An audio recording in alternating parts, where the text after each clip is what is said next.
Mikheil Javakhishvili was a Georgian novelist who is regarded as one of the top 20th-century Georgian writers. His first story appeared in 1903, but then the writer lapsed into a long pause before returning to writing in the early 1920s. His recalcitrance to the Soviet ideological pressure cost him life. He was executed during the Great Purge and his writings were banned for nearly 20 years. In the words of the modern British scholar of Russian and Georgian literature, Donald Rayfield, his vivid storytelling, straight in medias res, his buoyant humour, subtle irony, and moral courage merit comparison with those of Stendhal, Maupassant, and Émile Zola. In modern Georgian prose, only Konstantin Gamsakhadia could aspire to the same international level.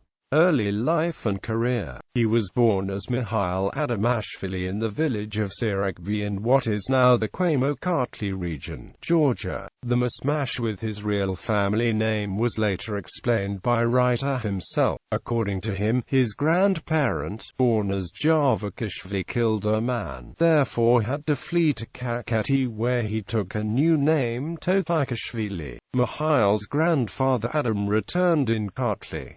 His son Saba was registered as Adamashvili. Mikhail was also wearing this name in his youth, but later he returned the family name of ancestors Javakhishvili. He enrolled into the Yalta College of Horticulture and Viticulture, but a family tragedy forced him to abandon his studies. Robbers killed his mother and sister, and his father died shortly thereafter. Returning to Georgia in 1901, he worked at a copper smeltery in Kakheti. His first story was published in 1903 under the pen name of Javakhishvili, followed by a series of journalistic articles critical of the Russian authorities.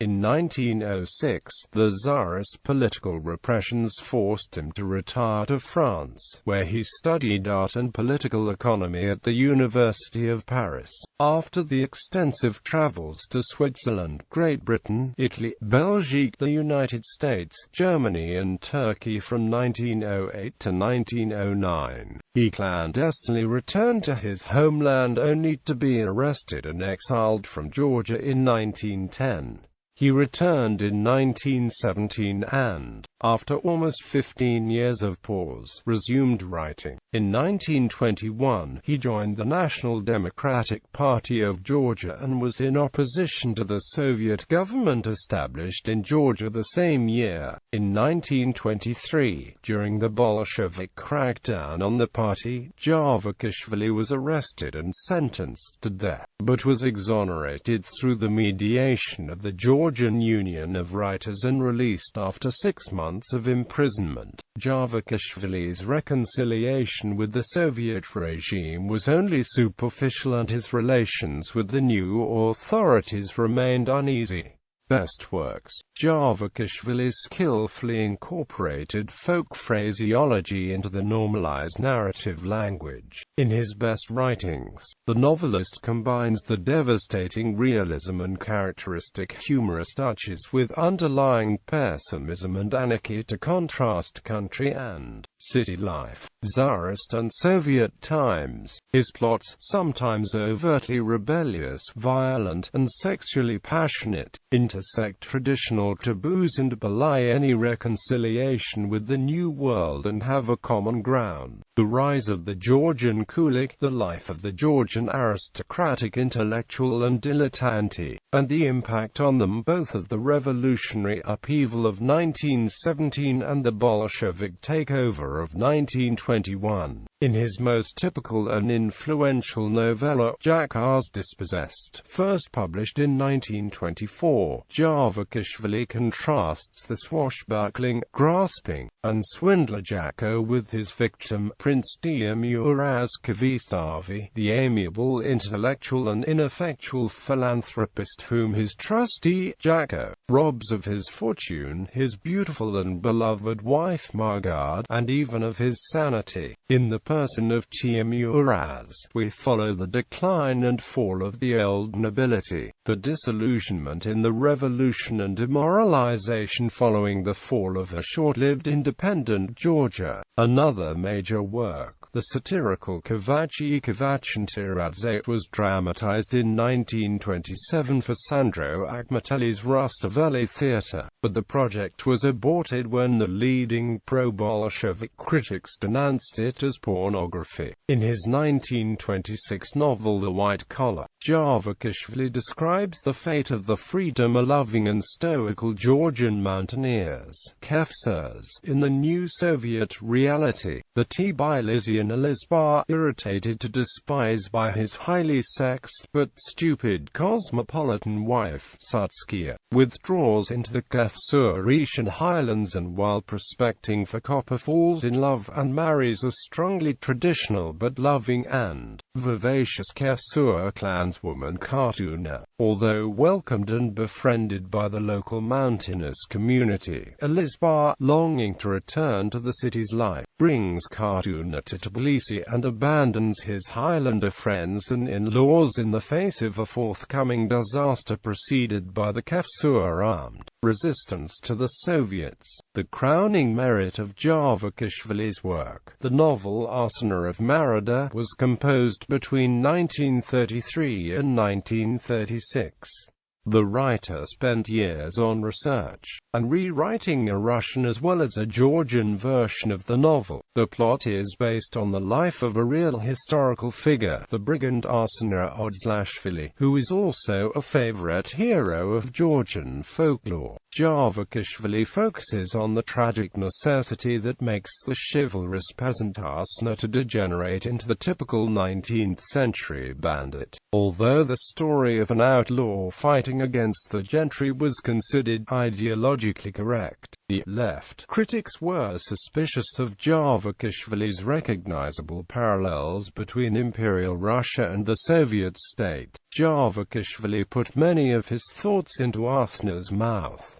One example is his famous phrase, "Russia is galloping after Europe and the bleeding body it is dragging after it on a rope is Georgia." The work won great popularity from the common reader and bitter attacks from the communist critics and proletarian writers who accused him of corruption, misrepresentation, slander, and subversion. Even the fact that his nephew worked as a tram conductor in Greece was used against him. Political views and last years. Because of his patriotic views, Javakhishvili was arrested and exiled several times even during the era of Imperial Russia. After the crash of the First Georgian Democratic Republic and annexing of the country by the Russian Bolshevik regime, the writer always was under special surveillance because of his views and former membership of National Democratic Party. At 1924 he had been suspected in participation into patriotic rebellion. He was imprisoned and after series of interrogations and tortures prescribed to death, he survived only because of the kind mood of Sergei Orjonikidze, who was personally asked by Javakhishvili's close friends criticist Pavla Ingorekva and famous physician Nicholas Kipshidze. Although relations between writer and governing regime were always tense, in 1930, Javakhishvili clashed with Malakir Toroshelidze, president of the Union of Writers and People's Commissar for Education, suspected to be Trotskyist, after the latter's ban on the classics of Georgian literature. Upon Lavrentiy Berya's coming to power, the ban was revoked, and Javakhishvili for a short time gained favor. His Arsena of Merida was republished and both dramatized and filmed. However, he was not able to escape bitter criticism from the Bolsheviks even after he published, in 1936, The Moderate Woman's Burden, an attempt at a socialist realist novel that was a story of a revolutionary but bourgeoisie woman, Kativan, whose lover, a Bolshevik underground worker Zurab,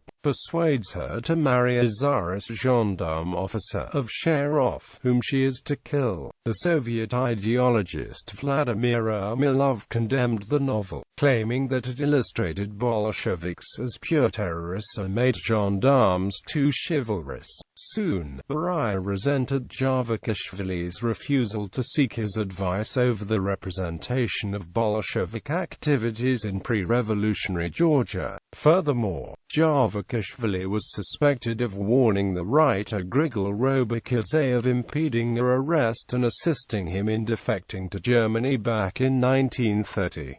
The matters went to a head when, in 1936, he was accused of praising the French author André Gide, whose Retour de l'Urs and the book's praise of Georgian writers reclassified both Gide and Javakhishvili into enemies. On July 22, 1937, when the poet Paulo Iashvili shot himself in the Union of Writers building, and the Union session went on to pass a resolution denouncing the poet's move as an anti-Soviet provocation, Javakhishvili was the sole person present to praise the poet's courage. 4 days later, on July 26, the Presidium of the Union voted Mikheil Javakhishvili as an enemy of the people, aspire and diverse, and is to be expelled from the Union of Writers and physically annihilated. His friends and colleagues, including those already in prison, were forced to incriminate Javakhishvili as a counter-revolutionary terrorist. Only the critic Gerontika Kodze left the Union session in protest rather than give his consent to the resolution. The novelist was arrested on August 14,